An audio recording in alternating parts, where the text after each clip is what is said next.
All right, good morning. Happy Wednesday. I hope your day is going well. Next Monday afternoon, we will, when we meet for lab, you'll turn in the Lewis Structures lab, and problem set number 5 is due. Problem set number 5 is over valence bond theory as well as molecular orbital theory, which I hope to start today. You'll then take seminar self-quiz 5, quiz 5 follows, and we'll do the valence bond and molecular orbital lab to get better ideas as how this all fits together. Any questions, that kind of stuff? Sweet. So on Monday, we left off talking about valence bond theory. And both valence bond theory and molecular orbital theory try to understand how you can go from big spherical s orbitals and p figure 8 orbitals, which are like at 90 degrees from each other. How do you go from those to the tetrahedron? Or how do you go from those to the trigonal planar, stuff like that? And what valence bond theory does is it takes the valence electrons. So up here I have the atomic configuration of carbon. Now carbon has a 1s2, those are core electrons like we talked about. 1s2 doesn't affect it, but carbon also has 2s2, 2p2. And if you remember the 2p's, there were 3 orbitals, like an x, a y, and a z orbital, so one of them was empty. But valence bond then basically predicts that what happens is they go through hybridization, which basically just means mixing. And the 2p orbitals come down in energy a little bit, and the 2s orbitals come up, 2s orbital, comes up a little bit, so you don't create or destroy any energy, all those thermodynamic things. And if you have 3 plus 1, 4 orbitals, you make 4 of these new kind of orbitals, which are called valence bond or hybridization orbitals. And these 4 orbitals came from 1s and 3 p's. So that's where the sp3 comes from. It's like 1 part s and 3 parts p. So there's 1, 2, 3, 4 of these because there are 4 orbitals that went into it. This is the rationalization used. And if they're all the same energy, then they all want to be as far apart from each other as they can. That's where the tetrahedral part comes in. So I'll show a video now that shows this in a lot more detail than what I just kind of talked about. Valence orbitals of carbon are the 2s orbital and the 3 2p orbitals. When these atoms form methane, their orbitals are thought to hybridize to form 4 equivalent orbitals. Because each hybrid orbital for the carbon atom is composed of 1 part s orbital and 3 parts p orbital, they are called sp3 orbitals. The energies of the hybrid orbitals are the average of the original atomic orbitals. Methane is CH4, that's its official name. We'll talk about those kind of names later. But anyway, what we're seeing right here, these little teardrop looking things, or sometimes they look like mushrooms, those are the sp3 orbitals. And you can see there's 1, 2, 3, 4 of these little teardrops. Those are the 4 sp3 orbitals. They're all the same energy, so that 2s comes up and the 2p's go down, so you don't create or destroy anything. And because they're all the same energy, they want to be as far apart from each other as they can, hence the tetrahedron. So when hydrogen comes in, hydrogen just uses its atomic orbitals, the 1s1 kind of things, to make the bonds. So this sigma bond, this single bond between carbon and hydrogen, it comes from a 1s orbital on hydrogen and 1 of the sp3 orbitals on carbon. That's the rationalization that's used. Questions on any? Okay. The punchline of all of this is if I or someone were to ask you what is the hybridization of this molecule, first of all, it refers to the central atom. It doesn't refer to the outside atoms. And anything tetrahedral, you would put down sp3. Just like on Monday, we saw that trigonal planar was sp2, stuff like that. A methane molecule forms when 4 hydrogen atoms form sigma bonds to the sp3 hybrid orbitals of the carbon atom.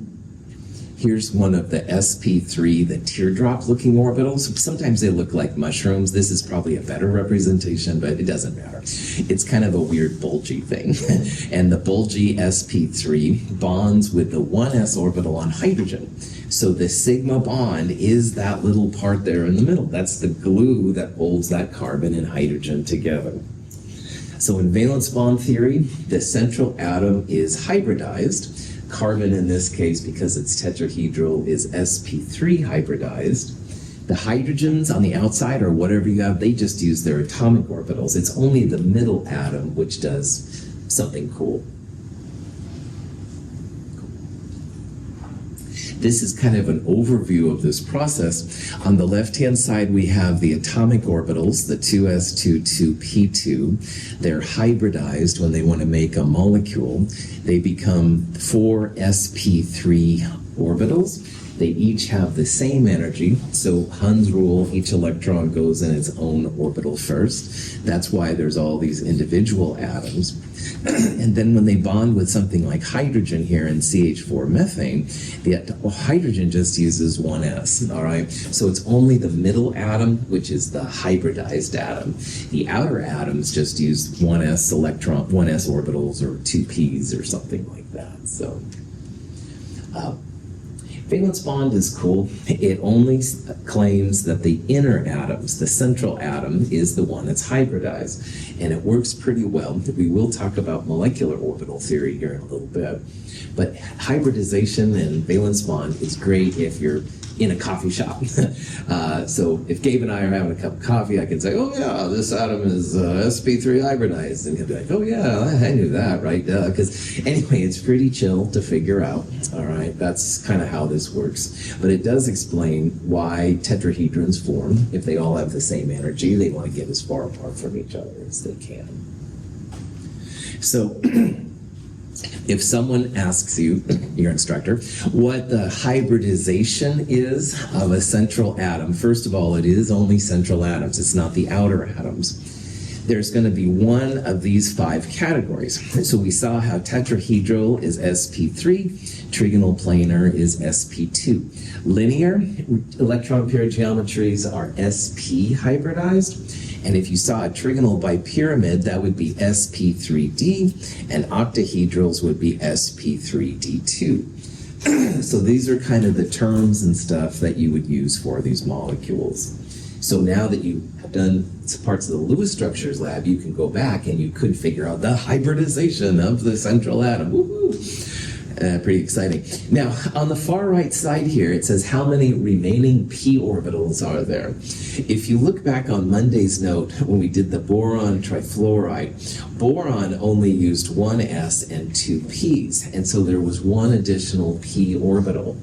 And if you did the same kind of analysis for linear, it would only use an s and a p, and there would be 2 remaining p orbitals. We're going to talk about this here in a second, so just know that trigonal planar has 1 extra p orbital, and linear arrangements have 2 extra p orbitals.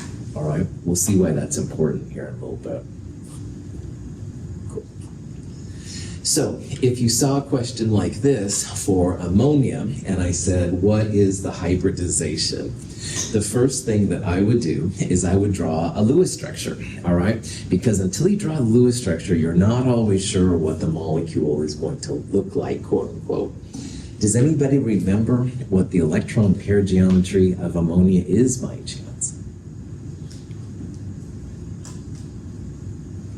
It's just trigonal planar, right? Cool. Trigonal planar seems right because 3 hydrogens around nitrogen would be a trigonal planar geometry. Good, you just saw it, man. Yeah, right on. So this is why drawing the Lewis structure is kind of cool.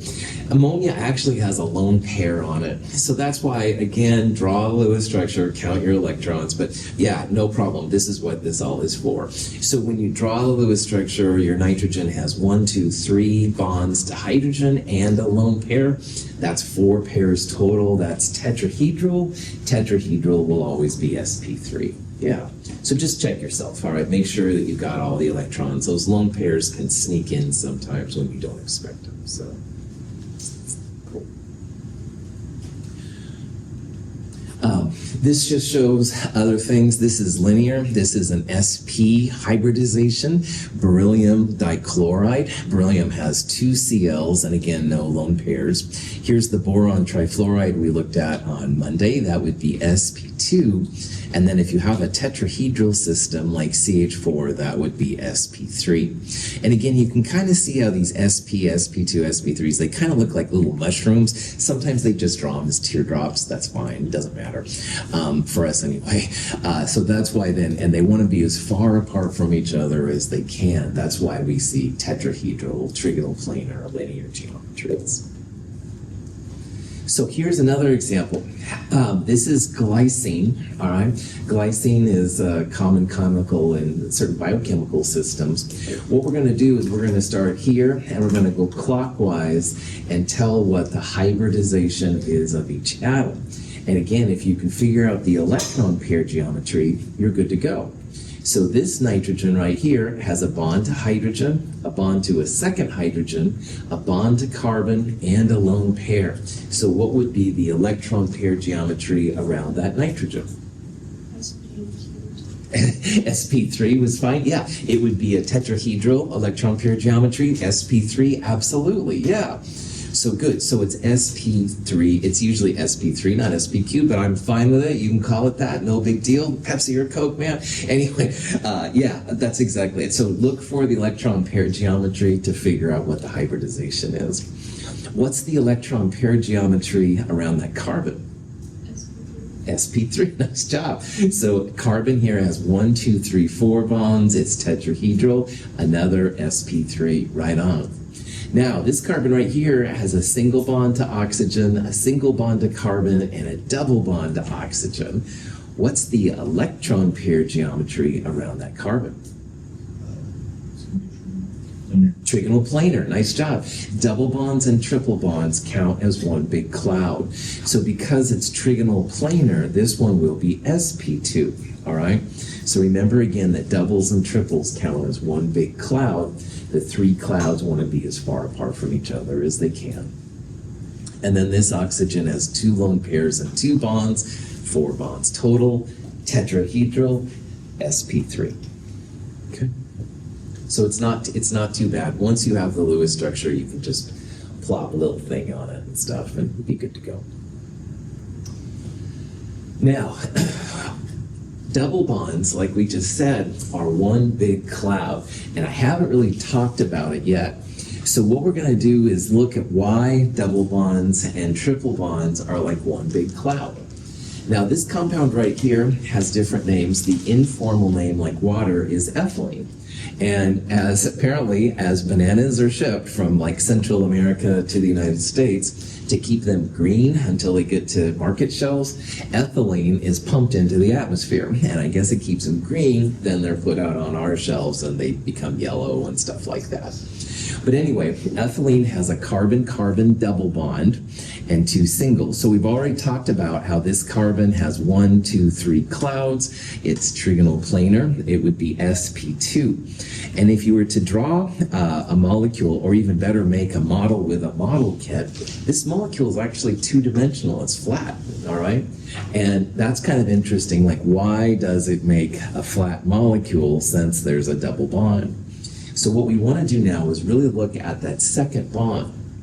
Now, as a reminder, the first bond you put down is a sigma bond, and the second bond you put down is officially called a pi bond.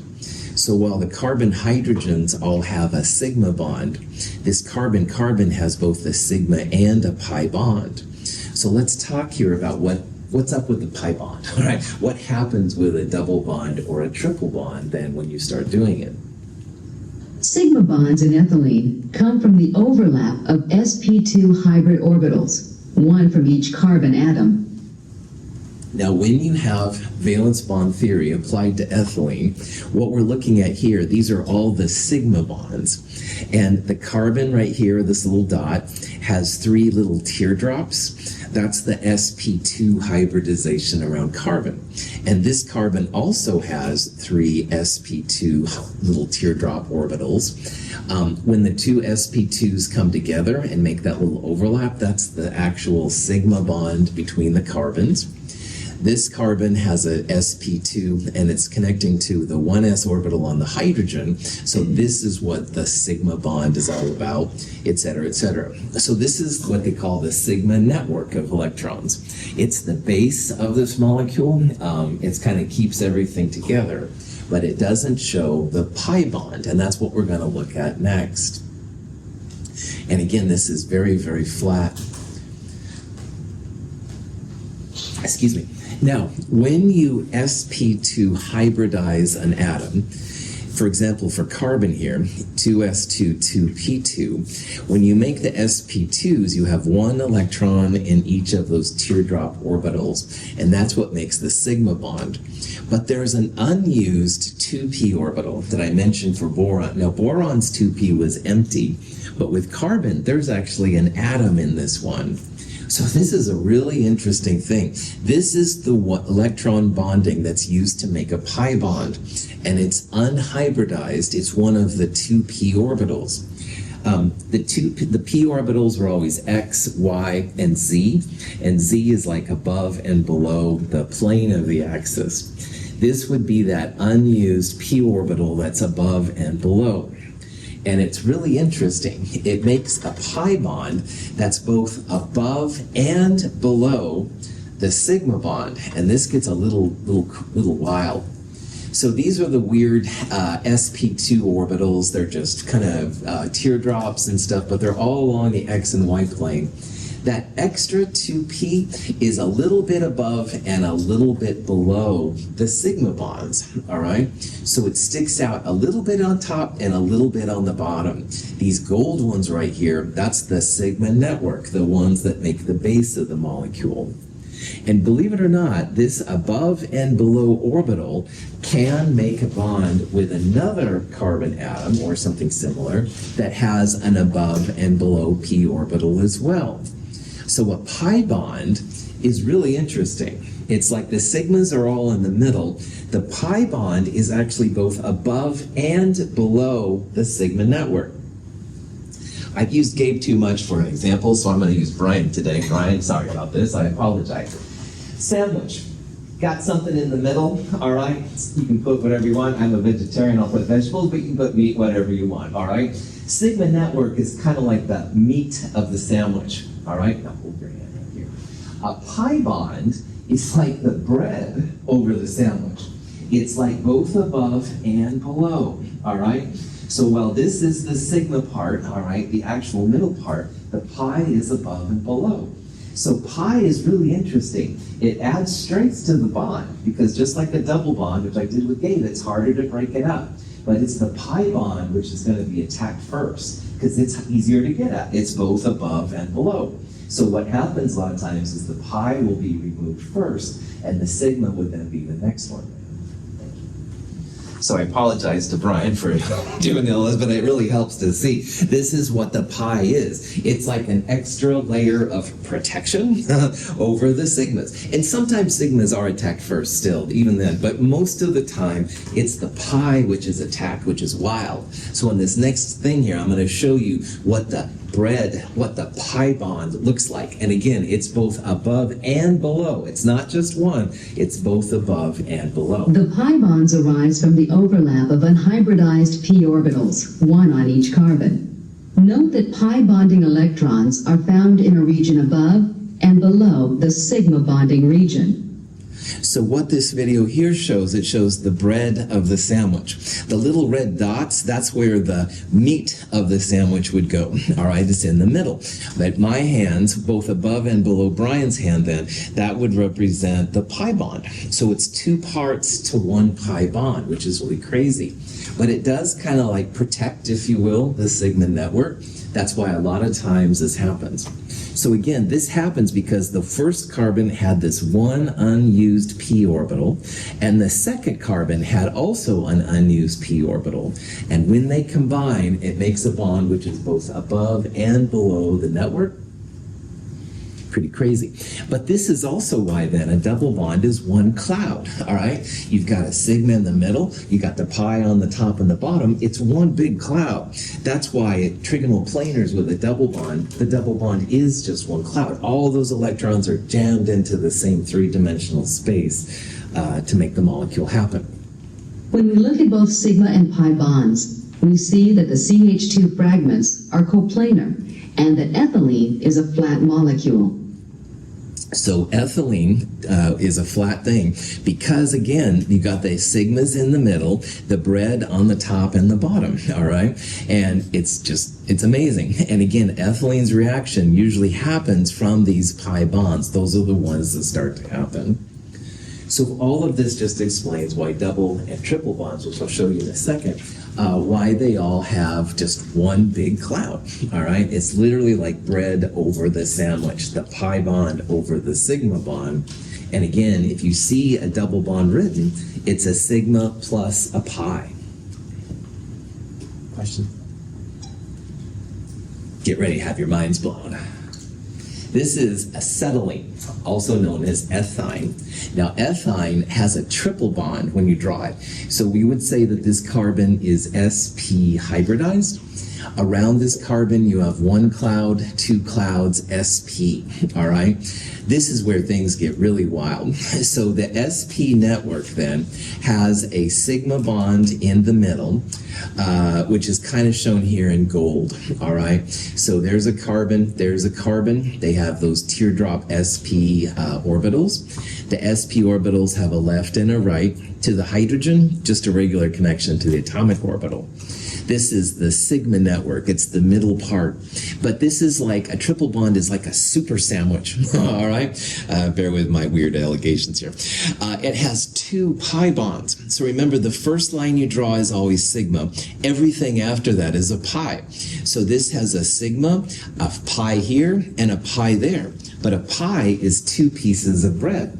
So while Brian's hand was the sandwich and I had the bread above and below, that would be like one pi bond. If you have a second pi bond, you have a second set of bread, but it's like left and right, all right? So instead of top and bottom for one pi bond, if you have a second pi bond, it's like left and right. So you just, and this is like top and bottom, left and right. So literally your sandwich, quote unquote, is enclosed with all these pi electrons, a lot of energy in a triple bond. But again, this is why triple bonds also count as just one big cloud. All this electron density squished between these two atoms in a super sandwich. Woohoo! I'm getting myself hungry now. But anyway, this just helps you to rationalize what people think about when they see a pi bond. So, questions? All right. So, here's a question you might see. It says, how many total sigma and pi bonds do you have in acetylene? This is acetylene right here, all right? And this is a kind of question you might see. Now remember that the first line drawn is always a sigma. So you can imagine this one right here would be one sigma. And the other two lines after that would be pi bonds. So between the carbons, you have one sigma and two pi's. But you'll also see that it says total sigma and pi. What kind of bond do we have between the carbon and hydrogen? Sigma, right on. The first line drawn is always a sigma. So in the whole molecule, you've got a sigma there, a sigma between the carbons, and a sigma between the CH, three sigma bonds. But you've also got two pi bonds. This is one of the pi bonds. This is the other set of bread, the other pi bond. So you have a total of 5 bonds here. 3 of them are sigma bonds, and 2 of them are pi bonds. It's easy sometimes to forget the carbon hydrogen, so that's just an FYI. Just kind of be on the lookout for it. Any questions on that? Oh, cool. Now, the carbon-carbon double bond prevents the ends of the 2-butene molecule from rotating freely relative to each other. As one end rotates, the energy of the molecule increases greatly because the carbon-carbon pi bond must be effectively broken. That is, there is a large energy barrier to rotation around the carbon-carbon double bond. Butane can rotate easily about its carbon-carbon single bond because the atoms of its methyl groups repel each other rather weakly. Rotation about this bond is accompanied by a small energy barrier and occurs readily at room temperature. The two sides of the molecule are therefore constantly spinning with respect to each other. In lab on Monday, to some of you, I was discussing how the single bonds will rotate really easily, but the double bonds do not. And what we're seeing here are two examples. This compound is transbutene. We'll talk about the nomenclature in Chem 223. These are organic chemicals, but you don't have to worry about that. The important part for us here is that there's 1, 2, 3, 4 carbons, and the central 2 carbons have a double bond. Now this compound is called butane. It also has 1, 2, 3, 4 carbons, but there's a single bond in the middle. And if you look on the y-axis of both of these compounds, all right, the y-axis, this one goes from 233 to about 30, so it's roughly a difference of 200 kilojoules per mole. On the other hand, this one, let's say it's 80 to 20, because I'm lazy with my math, 80 minus 20, this is about 60 kilojoules per mole. So this is a lot higher energy barrier than this one is right here. And what it's saying is that it's actually relatively easy to rotate a single bond, all right? Single bonds are like propellers. They move around really, really fast, but it's very difficult to rotate a double bond, all right? So when you make a model with a double bond, you can't like twist it around, all right? It's stuck in place. But the single bonds, oh yeah, you can rotate them really easy. And generally speaking, single bonds rotate really, really well. These examples here are with 2 carbon systems. Again, it's that pi bond, the bread over the sandwich, that prevents the thing from being rotated really easy. If you do have to rotate it, you have to break that pi bond, which is a pretty high energy process to make it happen. Then you can rotate it, then you break it again to have it go back to the original way. But if they're just single bonds, they rotate really easy. So triple bonds and double bonds, they don't rotate, all right? They're kind of stuck unless you really, really, really want them to do, and that's not impossible, but difficult. Questions? Cool. All right, so valence bond is cool. You can do it just about anywhere. You can talk about it, which is kind of fun, but it's not perfect, all right? It's a great way to explain a lot of the behavior, but as we'll see, it doesn't explain all of it. So now we're going to look at the big brother, which is called molecular orbital theory.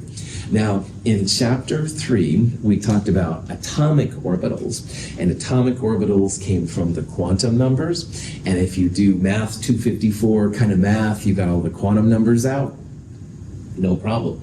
Well, molecular orbital theory takes those atomic orbitals and mixes them together through a combination of math and intuition, and you end up with what are called molecular orbitals, all right? And molecular orbitals are an excellent way to describe a molecule. So as an example right here, if you're a Star Trek fan, you'll appreciate this, and you don't have to like Star Trek to do well in this class. This is actually the molecular orbital diagram for dilithium. And in the Enterprise shows and stuff like that, they used dilithium to propel their Enterprise with warp drive and stuff like that. That's not important here. But the important part is we can draw a molecular orbital diagram for something like dilithium. So in a molecular orbital diagram, what often happens is you'll have a left-hand side and a right-hand side, which reflect the atomic orbitals. And then the middle part here is the action. That's when the atomic orbitals combine to make the molecule. So we'll talk about what all of this means and we'll figure it out. So if you take all that quantum mechanical stuff and apply it to molecules, you end up with a molecular orbital diagram. And MO diagrams are great because they describe the magnetism a lot better than valence bond does.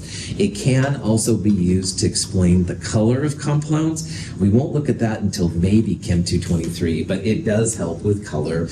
Bonding is a lot better described through molecular orbital diagram than it is in valence bond theory.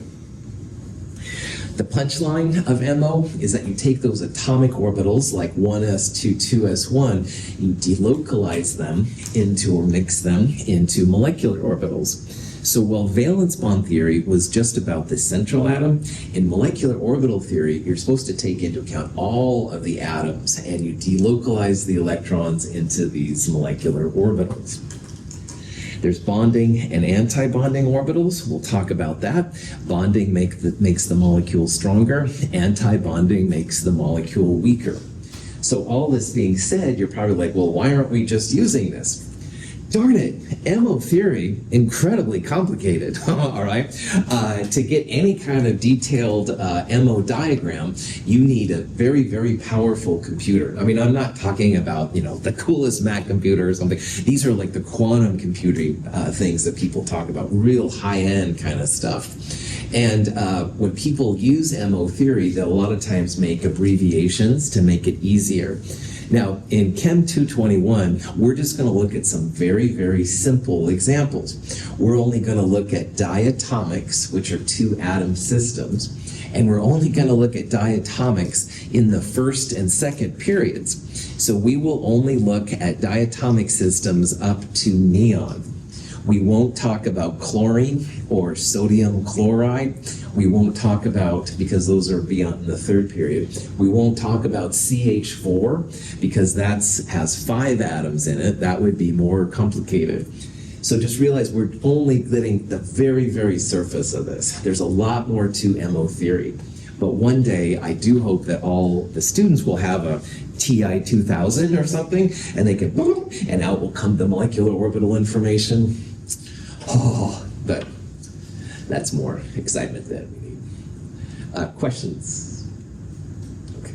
So we're just going to look at some simple examples. Maybe one day you'll do more. There's some really cool work being done with MO theory, but we'll just look at it first examples, give you a taste and see what it does. Nitrogen is not magnetic.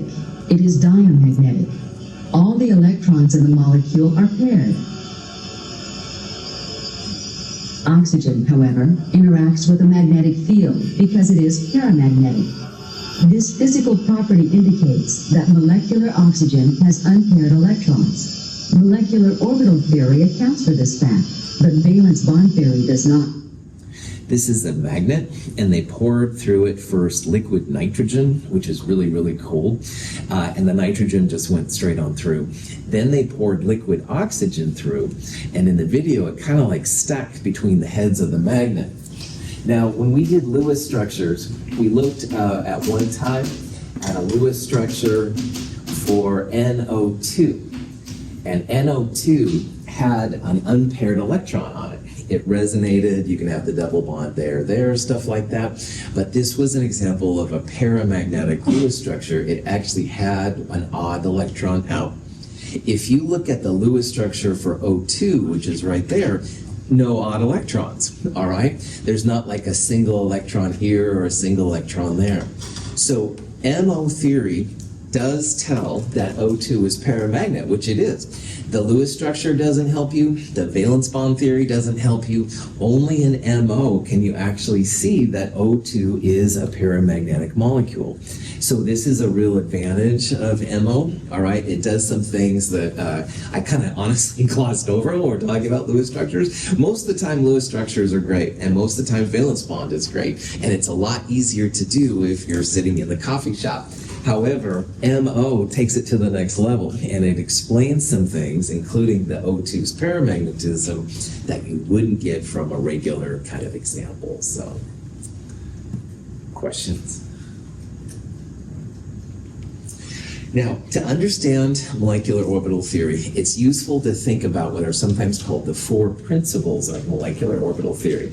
And a lot of these are kind of like, duh, but I just want to go through them so we have a good basis to understand what a molecular orbital diagram is all about. In chemistry, there's a lot of symmetry. And in this case, the symmetry comes out that if you put in, say, 4 atomic orbitals, you're going to get out 4 molecular orbitals. So the number of atomic orbitals you put in will equal the number of molecular orbitals you come out, all right? You can put 10 atomic orbitals in, so you have to have 10 molecular orbitals. It has to do with symmetry, all right, which is a math thing. It's very common with quantum kind of things. It's what we'll see in these kind of examples. So for example, hydrogen, dihydrogen technically, has one s orbital from the first hydrogen and one s orbital from the second. So when they come together to make a molecular orbital, you're going to have two molecular orbitals. One atomic orbital from the first one atomic orbital from the second one. That's going to make two molecular orbitals. On the other hand, with the dilithium I showed earlier, dilithium each lithium atom is 1s2, 2s1, so you have two atomic orbitals, a 1s and a 2s. Those two atomic orbitals combine with another lithium's two atomic orbitals to make four molecular orbitals. All right, so you don't want to shortchange the molecular orbitals, I guess. So here's a question where you're going to combine two oxygen atoms, all right? And oxygen, if you remember, has a 1s2, 2s2, 2p4 configuration. Well, if you combine two oxygen atoms together, how many molecular orbitals would you expect?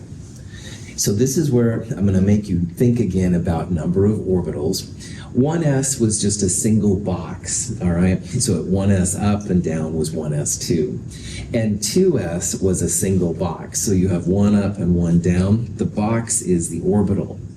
But my question is here, how many boxes were in the p systems, in the 2p? 3, yeah, right on. There were 3 boxes, all right? And each box is an orbital. Now, not all of the 2p was filled up, all right, because you only have 4 electrons. They can hold up to 6. But the important part here is, yeah, you've got 3 atomic orbitals. So there's 3 orbitals in a p. Doesn't matter what number of p, but there's 3. 3 there, 1 there, 1 there. So each oxygen has 5 atomic orbitals. And because we're making 2 oxygens come together, you're going to have 5 plus 5, or a total of 10 molecular orbitals. So some of the diagrams we're going to see will have a total of 10 molecular orbitals, 5 from the first oxygen, 5 from the second one. This is one of the reasons why we're going to stop at neon. If you kept going, you'd have more and more and more atomic orbitals, more and more and more molecular orbitals. They can get kind of crazy, so. Okay. Bonding molecular orbital has greater electron density in the bond region. The anti-bonding molecular orbital has reduced electron density in the internuclear region. All of these electron orbitals are kind of like waves. And this is now stepping a little bit into physics, but when you combine 2 waves together, the waves can be added together constructively or destructively. A constructively wave combined just makes the wave bigger, all right? So all of the top parts combine to make a bigger top part and a bigger lower part. That's what a constructive wave is. But you can also have waves add destructively. So the top here is canceled out by the lower part there. And the lower part here cancels the upper part there. And in molecular orbital theory, you see this kind of behavior too. You end up with what's called a bonding molecular orbital, and you also end up with an anti-bonding molecular orbital. Now we're going to see that these are important to figure out how strong a molecule is. So an anti-bonding orbital gets a little star next to it, all right? Bonding ones are just regular ones. These are examples here of bonding sigma and anti-bonding sigma orbitals. So if you take 2 1s atomic orbitals and put them together, and they're constructive, look at all the blue between the atoms. That blue between the atoms is the glue that holds those together. And there's a lot of it. So bonding orbitals, we're going to see, make the bond stronger. On the other hand, if you do the destructive adding, which you kind of have to do based on math, oh my gosh, all of a sudden you end up with a node, an area with no electron density. And that does not strengthen your bond. So this shows like the bonding, all right? There's a lot of blue there between those atoms. That's the glue. But the anti-bonding, it actually creates a separation between them that tends to destabilize the bond that you're trying to make. So when you combine these two orbitals together, you're going to have a bonding, which is makes the bond stronger, and you're going to have an anti-bonding, which actually makes it weaker. It creates a node, a separation between the two atoms. So, questions? So the bonding molecular orbital will be lower in energy than the atomic orbitals that they came from. It's going to make the bond stronger. On the other hand, the anti-bonding molecular orbital energy is going to be higher in energy than the other one. All right? So if you want a molecule to form, you're going to want lots of electrons in bonding molecular orbitals. They're going to make your thing stronger. If you have electrons in anti-bonding orbitals, they're going to make the molecule weaker overall, and we'll talk about it. So if you have all these bonding and anti-bonding molecular orbitals, and you want to start putting electrons in, you just start with the lowest one and work your way up, just like we did with the atomic orbitals. So just like in atomic orbitals, we always started with 1s and went to 2s and 2p, et cetera, et cetera. We're going to do the same kind of thing, only we're going to start with the lowest molecular orbitals and work our way to the top of the molecular orbitals. Pauli exclusion just means that you can only have one electron with one set of conditions, and that will apply. Hund's rule means you put one electron in each orbital first, and you only start pairing up when there's no more room. And we'll use Hund's rule as well in this section.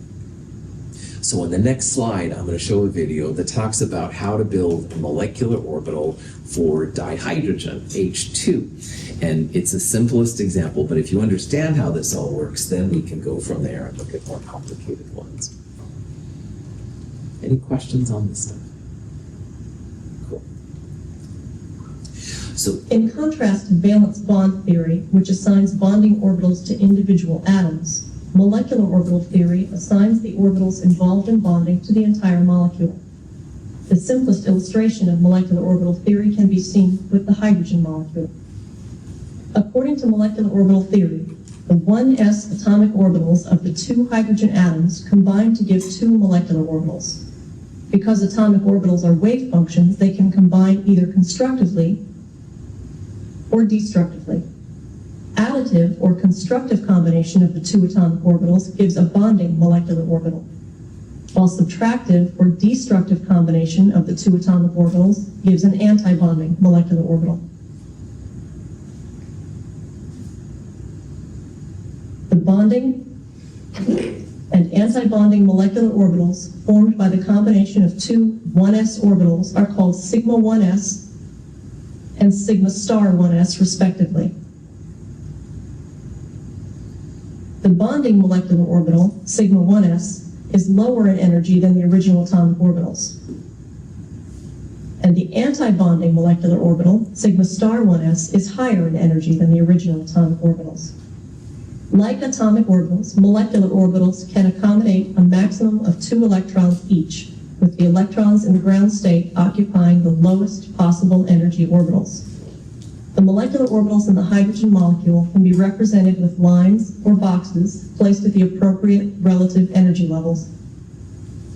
The 2 electrons in the hydrogen molecule both occupy the bonding molecular orbital. Because most of the sigma 1s bonding molecular orbital is located between the 2 nuclei, electrons in this orbital draw the 2 nuclei together by electrostatic attraction. The sigma star 1s anti-bonding molecular orbital consists of 2 lobes. The majority of the space occupied by the 2 lobes does not lie between the 2 nuclei. In this molecular orbital, the region between the 2 lobes is known as a node. Electrons in this orbital would actually draw the 2 nuclei apart by electrostatic forces. Hydrogen has no electrons in this anti-bonding molecular orbital. So this shows how you would build a molecular orbital diagram for dihydrogen. And earlier, I talked about how there are the 7 diatomics, have no fear of ice, clear group. And at the time, I said how hydrogen always exists in pairs, all right, as long as you're not in a black hole or next to the sun, something like that.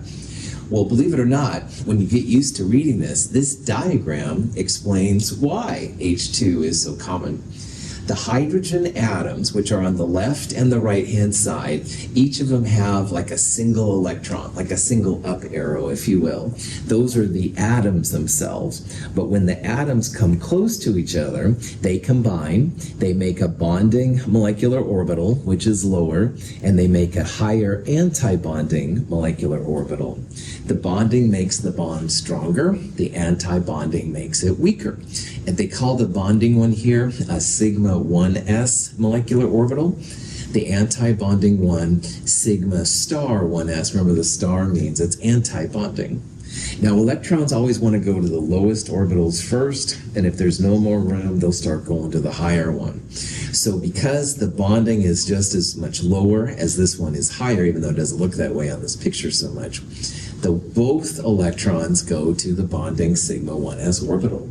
So making H2, you save this amount of energy from here down times 2. This is an energy axis. So you save money. Woohoo! Save energy, excuse me. As a thermochemist, I always think about energy as money. You save energy making H2 relative to the raw hydrogen atoms, which is cool.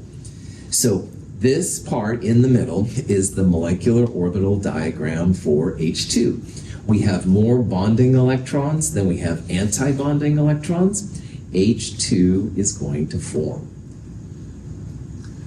Questions? Okay.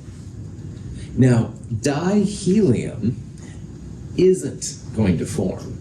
And when you start seeing this diagram helps you out. So dihelium would have 2 helium atoms, a helium on the left and a helium on the right. Now the difference between dihelium and dihydrogen is that each helium is a 1s2. So there's 2 electrons in the first helium and 2 electrons in the second helium. So those 4 atomic electrons, 2 of them go to the lower bonding orbital, 2 of them though go to the higher anti-bonding. So notice you have just as many bonding electrons as you have anti-bonding. So any energy savings you get going down is canceled by the energy that you would take to get them in the higher molecular orbital. So dihelium, as we're going to see, there's no reason for it to form. There's no energy savings making dihelium, while there was an energy savings to make dihydrogen. Excuse me. This is a shorthand notation. At first, we're all going to draw the full versions of the MOs, but after a while, you can make it a little easier.